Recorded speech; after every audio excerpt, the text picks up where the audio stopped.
좋은 아침입니다. 서창원 목사입니다. 오늘도 하나님께서 여러분 각자에게 맡겨주신 귀한 사명을 잘 감당하는 날 되길 축복합니다. 오늘 이 아침에 우리가 함께 읽고 나눌 하나님의 말씀은 마태복음 14장 12절로 14절까지의 말씀입니다. 제가 읽어드리겠습니다. 요한의 제자들이 와서 시체를 가져다가 장사하고 가서 예수께 아뢰니라. 예수께서 들으시고 배를 타고 떠나사 따로 빈들에 가시니 무리가 듣고 여러 고을로부터 걸어서 따라간지라. 예수께서 나오사 큰 무리를 보시고 불쌍히 여기사 그 중에 있는 병자를 고쳐주시니라. 아멘.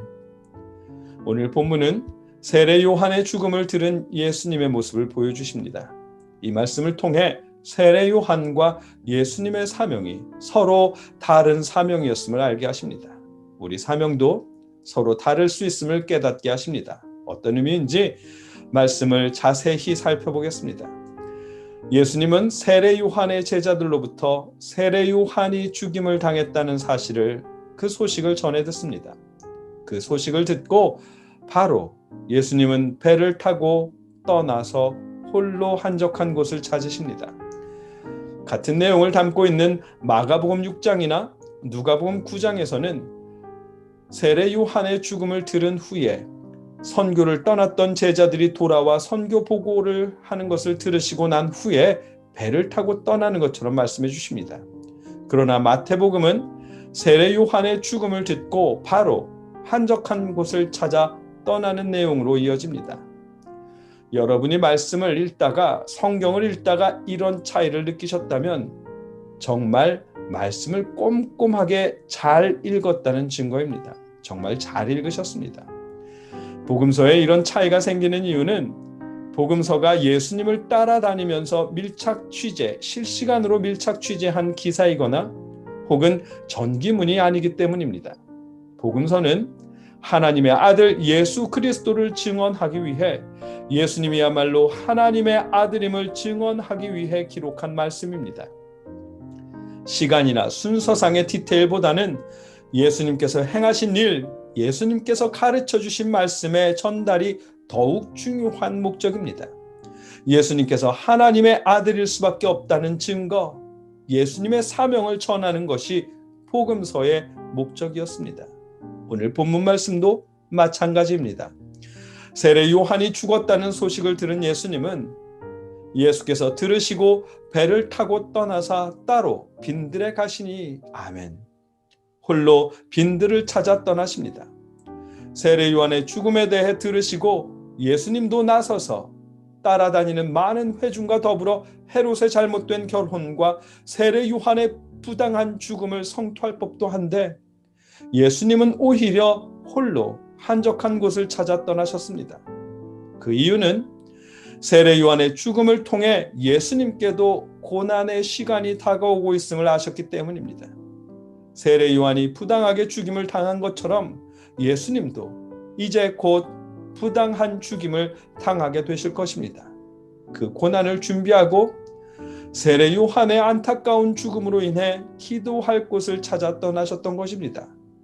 마태복음은 그 사실을 우리에게 알게 하려고 세례 요한의 죽음에 이어서 바로 예수님이 한적한 곳을 찾아 떠나셨음을 말해 주는 것입니다. 그렇더라도 어떻게 생각하면 예수님께서 헤롯에게 한마디 말씀도 하지 않고 떠나신 것은 조금 의아한 일입니다. 종교 지도자라면 왕이신 하나님의 말씀을 따른다면 세례 요한처럼 헤롯의 잘못된 결혼을 지적하고 세례 요한을 부당하게 참수한 일에 대해 유대인들과 함께 성토하며 일어나야 할 것 같은데 예수님은 그 일에 대해 침묵하십니다. 의아한 일일 수밖에 없습니다. 그러나 그 또한 왕이신 하나님의 뜻입니다. 왕이신 하나님의 뜻을 따르는 일입니다. 왜냐하면 세례 요한에게 맡겨진 사명과 예수님께 맡겨진 사명은 서로 다르기 때문입니다. 예수님은 이 땅에 메시아로 오셨습니다. 메시아로 오신 예수님의 사명은 헤롯을 꾸짖거나 시대의 그릇됨을 바로잡기 위해 앞장서는 것이 아니었습니다. 예수님의 사명은 왕이신 하나님의 뜻에 따라 하나님의 길 잃은 어린 양들을 돌보는 것이었습니다. 본문 14절의 말씀처럼 예수께서 나오사 큰 무리를 보시고 불쌍히 여기사 그 중에 있는 병자를 고쳐주시니라. 아멘. 길 잃은 하나님의 어린 양들을 불쌍히 여기시고 그들을 돌보시는 것이었습니다. 그들을 치유하며 그들에게 하나님의 나라를 전하는 것이었습니다. 나아가 우리의 죄를 위해 십자가를 지는 일이 하나님의 아들 예수님의 사명이었습니다. 예수님도 세례 요한의 죽음이 마음 아프셨을 것이고 그 죽음의 억울함을 성토하고 싶으셨을 것입니다.